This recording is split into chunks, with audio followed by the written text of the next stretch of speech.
Hey everyone, Happy New Year. Welcome back to Everyone Has a Story. I hope you all had a great holiday season. We certainly did. We just got back from a once-in-a-lifetime trip to the Panama Canal and South America. It was unbelievable and most definitely a story for another time here on the channel. But today, I want to tell you a story about my mom. She was extraordinary.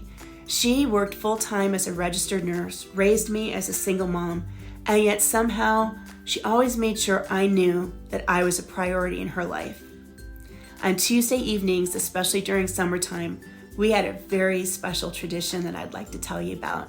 So keep watching to hear what it is. Mom had every other Tuesday off from work. Tuesdays off, especially in the summertime, meant that we could spend the late afternoon and evening together doing something fun. Fun to me has always been amusement parks. I get it from my mother. You see the story elsewhere on this channel about roller coasters and death drops. It will explain everything. As soon as I was old enough, she began taking me to Memphis Kiddie Park in Brooklyn, Ohio. Built in 1952, it still has about 10 rides, including a steel roller coaster, the Little Dipper, specially designed for kids. That also happens to be the oldest continuously operated steel coaster in North America, if you can believe it. There's a miniature golf course attached as well, and right next to the parking lot, there is a fabulous grass-covered hill that was always perfect for rolling down. I know this because Mom often indulged me, joining me on the dizzying twirl down the hill and then running back up to the top. Less than half an hour drive from our home in Slavic Village, Memphis Kiddie Park was a summertime staple. We spent many Tuesday evenings there, me running from ride to ride and Mom keeping a close eye on me. The smell of cotton candy, gear grease from the rides, cooking oil from the French fries, and fresh mown summer grass I can still recall to this day, and I'm 56 now.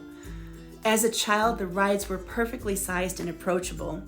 I loved the little hand cars where I would furiously pump my arms and propel myself forward on the rail.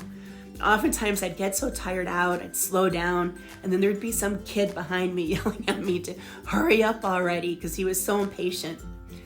I also remember riding the carousel with Mom, usually on horses that would go up and down as we went round and round.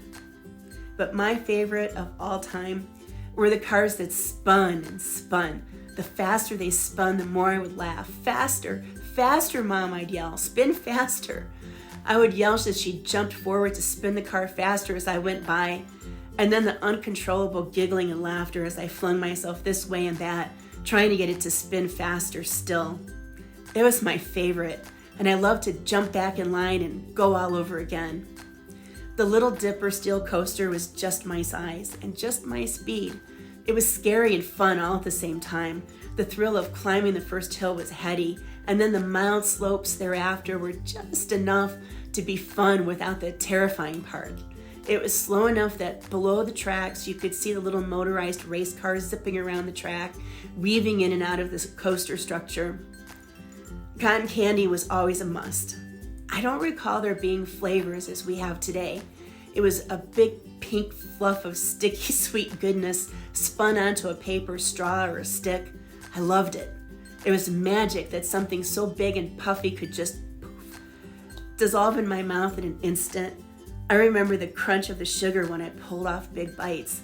Sometimes we got hot dogs or burgers for dinner from the food stand where the cotton candy was.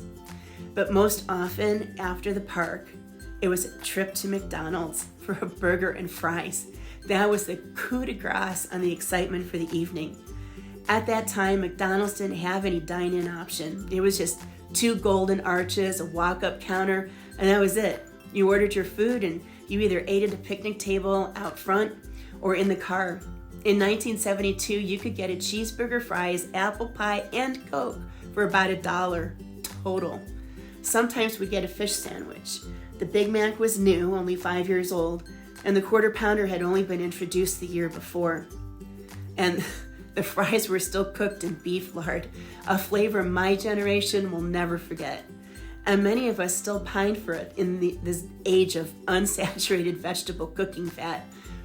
We would come back to the car and eat our burgers and fries, and we would talk and talk about everything, anything that was on my mind that evening, which was usually tons. I was in grade school and I had lots to talk about. Mom used to still chide me about how many questions I asked as a child late into my adulthood. There was never a shortage of conversation, as I recall. And as we finished eating, it would be dark and I'd be getting sleepy, and Mom would drive us home. Those Tuesday nights with her hold such fond...